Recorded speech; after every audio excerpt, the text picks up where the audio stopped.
انسان پر اللہ تعالیٰ کی نعمتوں کا شمار اسی طرح محال ہے جیسے سورج کی روشنی میں ستارے گننا، مگر سب سے بڑھ کر جو احسان اللہ نے بالخصوص انسان پر اور بالعموم پوری کائنات پر فرمایا، وہ اپنے محبوب رحمت للعالمین خیر الخلق اور اشرف الناس کو عالم دنیا میں مبعوث فرما کر کیا ہے۔ آپ صلی اللہ علیہ وسلم کو رب العزت نے ربیع الاول یعنی موسم بہار میں لوگوں کی فلاح کے واسطے دنیا میں بھیجا۔ حضور صلی اللہ علیہ وسلم کی آمد بہار در بہار کی مصداق ہے۔ ایک تو زمانہ بہار کا، پھر آپ صلی اللہ علیہ وسلم کی آمد بھی حسین بہار۔ تقریباً 1400 برس پہلے عرب کے ریگستانوں میں ایسی بہار آئی کہ جس سے چہار سو پھیلی، ظلمت چھٹ گئی، ہر سمت چھائی گٹائی مٹ گئی، ہر ذرے پر نور برسنے لگا، اشجار سرسبز ہوئے اور زمین بھی شاداب ہوئی، فضائیں مہکنے لگی اور ہوائیں جھومنے لگی، کیونکہ اس بہار میں شہنشاہ اعظم، وجہ تخلیق آدم، کائنات کے سردار، زمین و آسمان کے سرتاج اور وہ ہستی تشریف لا رہی تھی جس کے سراخاں زمین پر پتھر اور آسمان پر تارے تھے، جس کا فلک کو روز اول سے انتظار رہا تھا۔ ناظرین کرام، ماہ ربیع الاول کا استقبال ایک عظیم سعادت اور نبی کریم صلی اللہ علیہ وسلم کی محبت کا عملی اظہار ہے۔ یہ مہینہ ہمیں یاد دلاتا ہے کہ ہمارے پیارے نبی حضرت محمد مصطفیٰ صلی اللہ علیہ وسلم کی آمد کا مہینہ ہے، جنہوں نے انسانیت کو اندھیروں سے نکال کر نور ہدایت کی روشنی عطا فرمائی۔ اس بابرکت مہینے کا استقبال کیسے کیا جائے، اس کے متعلق چند اہم باتیں ہیں جن پر عمل کر کے ہم سب شریعت کے دائرے میں رہ کر اس ماہ ربیع الاول کا استقبال کریں گے۔ نمبر 1، درود و سلام کی کثرت کرنا۔ ربیع الاول کے مہینے میں درود و سلام کی کثرت کرنا نبی کریم صلی اللہ علیہ وسلم سے محبت اور عقیدت کا عملی اظہار ہے۔ اللہ تعالیٰ قرآن مجید میں ارشاد فرماتا ہے، سورہ احزاب آیت نمبر 56، ترجمہ: بے شک اللہ پاک اور اس کے فرشتے درود بھیجتے ہیں اس غیب بتانے والے نبی پر، اے ایمان والو تم بھی ان پر درود اور خوب سلام بھیجو۔ اسی طریقے سے حدیث شریف میں آیا ہے، حضرت ابو طلحہ رضی اللہ تعالیٰ عنہ سے مروی ہے کہ ایک دن حضور نبی اکرم صلی اللہ علیہ وآلہ وسلم خوش تشریف لائے۔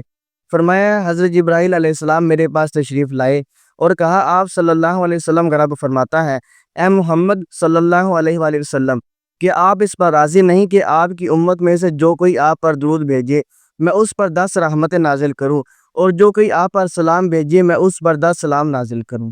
ناظرین اکرام، نمبر 2، سیرت النبی صلی اللہ علیہ وسلم کا مطالعہ کرنا۔ ربیع الاول کا مہینہ ہمیں نبی کریم صلی اللہ علیہ وسلم کی سیرت کا گہرائی سے مطالعہ کرنے کا موقع فراہم کرتا ہے۔ ہمیں نبی کریم صلی اللہ علیہ وسلم کی اسوہ حسنہ کو اپنانا چاہیے اور اپنی زندگی کے ہر پہلو میں ان کی سنتوں پر عمل پیرا ہونا چاہیے۔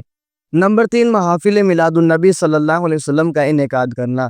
اس مبارک مہینے میں میلاد النبی صلی اللہ علیہ وسلم کی محافل کا انعقاد کیا جاتا ہے، جہاں نبی کریم صلی اللہ علیہ وسلم کی سیرت طیبہ کے مختلف پہلوؤں کو اجاگر کیا جاتا ہے۔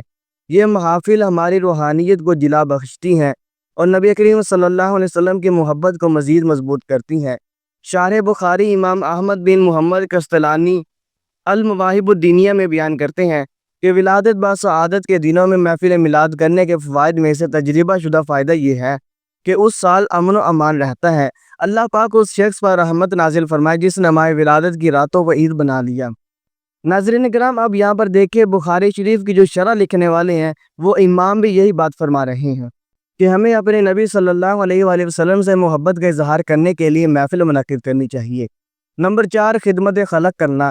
نبی کریم صلی اللہ علیہ وسلم کی زندگی خدمت خلق سے بھری ہوئی ہے۔ اس مہینے میں ہمیں خصوصی طور پر غریبوں، مسکینوں اور یتیموں کی مدد کرنی چاہیے تاکہ ہم نبی صلی اللہ علیہ وسلم کی سنت پر عمل کر سکیں۔ حضور نبی اکرم صلی اللہ علیہ وسلم نے خدمت خلق کو روحانی اور اخلاقی بنیاد فراہم کرتے ہوئے ارشاد فرمایا، لوگوں میں بہتر وہ ہے جو انسانوں کو نفع پہنچاتا ہے۔ اسی طریقے سے خدمت خلق کا سب سے زیادہ فائدہ خدمت کرنے والوں کو ہوتا ہے۔ اللہ تعالیٰ غیب سے اس کی مدد فرماتا ہے، اس کے اپنے کام بھی ہو جاتے ہیں اور آخرت کا اجر اس کے علاوہ ہے۔ ارشاد نبوی صلی اللہ علیہ وآلہ وسلم ہے کہ حضور نبی کریم صلی اللہ علیہ وآلہ وسلم نے فرمایا، اللہ تعالیٰ اپنے بندے کی مدد اس وقت تک کرتا رہتا ہے جب تک بندہ اپنے بھائی کی مدد میں لگا رہتا ہے۔ نمبر 5، نوافل اور عبادات۔ ربیع الاول میں نفل نمازوں، ذکر الہی اور عبادات میں اضافہ کیا جاتا ہے۔ یہ مہینہ اللہ تعالیٰ کی خاص رحمتوں کا نزول کا مہینہ ہے اور زیادہ سے زیادہ عبادت کرنے سے روحانی سکون اور اللہ کی قربت حاصل ہوتی ہے۔ نمبر 6، اخلاق اور کردار کی اصلاح۔ نبی کریم صلی اللہ علیہ وسلم کے اسوہ حسنہ کو مد نظر رکھتے ہوئے ہمیں اپنے اخلاق اور کردار کی اصلاح کی کوشش کرنی چاہیے یہ مہینہ ہمیں اپنی زندگی کو نبی کریم صلی اللہ علیہ وسلم کی تعلیمات کے مطابق ڈھالنے کا بہترین موقع فراہم کرتا ہے۔ حضرت سیدنا ابو درداء رضی اللہ تعالیٰ عنہ سے روایت ہے کہ تاجدار مدینہ راحت قلب و سینہ صلی اللہ علیہ وآلہ وسلم نے ارشاد فرمایا، قیامت کے دن مومن کے میزان میں حسن اخلاق سے زیادہ وزن کوئی شے نہیں ہوگی۔ ماہ ربیع الاول کا استقبال ایک مقدس ذمہ داری ہے جو ہمیں نبی کریم صلی اللہ علیہ وآلہ وسلم کی محبت، ان کی سیرت کی پیروی اور عبادت میں اضافے کے ذریعے کرنا چاہیے۔ یہ مہینہ ہماری زندگیوں میں نبی صلی اللہ علیہ وسلم کی تعلیمات اور ان کی عظمت کو زندہ رکھنے کا موقع فراہم کرتا ہے، اور ہمیں اپنی زندگیوں کو نبی کریم صلی اللہ علیہ وسلم کے اسوہ حسنہ کے مطابق ڈھالنے کی ترغیب دیتا ہے۔ ربیع الاول کی آمد پر خوشی اور مسرت کا اظہار ایک اہم موقع ہے۔ اس مہینے میں پیغمبر اسلام حضرت محمد صلی اللہ علیہ وآلہ وسلم کی ولادت بسعادت ہوئی، اس لیے یہ مسلمانوں کے لیے بہت مقدس اور بابرکت مہینہ ہے۔ اس مہینے میں ہمیں آپ صلی اللہ علیہ وآلہ وسلم کی سیرت طیبہ پر عمل کرنے اور آپ صلی اللہ علیہ وسلم سے محبت کا اظہار کرنے کی ترغیب دی جاتی ہے۔ ناظرین کرام، اس بار الحمدللہ 15واں یوم میلاد النبی صلی اللہ علیہ وآلہ وسلم ہے اور ماہ ربیع الاول کی آمد ہے۔ یہ وہ مہینہ ہے جس میں اللہ تعالیٰ نے اپنے آخری نبی حضرت محمد مصطفیٰ صلی اللہ علیہ وسلم کو اس دنیا میں بھیجا۔ آپ صلی اللہ علیہ وآلہ وسلم کی ولادت بسعادت تمام بنی نوع انسان کے لیے رحمت اور ہدایت کا ذریعہ ہے۔ ربیع الاول کا مہینہ ہمارے لیے خوشی اور مسرت کا پیغام لاتا ہے۔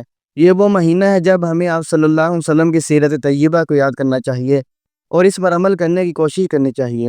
آپ صلی اللہ علیہ وسلم کی زندگی ہمارے لیے ایک مکمل ضابطۂ حیات ہے۔ آپ صلی اللہ علیہ وآلہ وسلم نے ہمیں محبت، امن اور بھائی چارے کا درس دیا۔ آپ صلی اللہ علیہ وسلم نے ہمیشہ سچائی اور انصاف کا ساتھ دیا اور کمزوروں اور مظلوموں کی مدد کی۔ اس مہینے میں ہمیں چاہیے کہ ہم زیادہ سے زیادہ درود و سلام پڑھیں، ذکر الہی کریں اور اللہ تعالیٰ سے اپنے گناہوں کی معافی مانگیں۔ ہمیں اپنے اخلاق اور کردار کو بہتر بنانے کی کوشش کرنی چاہیے اور آپ صلی اللہ علیہ وآلہ وسلم کی تعلیمات پر عمل پیرا ہونا چاہیے۔ اس پرمسرت موقع پر ہمیں عہد کرنا چاہیے کہ ہم آپ صلی اللہ علیہ وآلہ وسلم کی محبت کو اپنے دلوں میں زندہ رکھیں گے اور آپ صلی اللہ علیہ وسلم کی تعلیمات پر عمل پیرا ہو کر ایک بہتر مسلمان بننے کی کوشش کریں گے۔ اللہ تعالی ہم سب کو آپ صلی اللہ علیہ وآلہ وسلم کے نقش قدم پر چلنے کی توفیق عطا فرمائے، آمین۔ ناظرین کرام، اسی کے ساتھ اجازت چاہتا ہوں۔ ایسے مزید اسلامک ویڈیوز دیکھنے کے لیے ہمارے چینل کو لازمی سبسکرائب کر لیجیے گا۔ شکریہ۔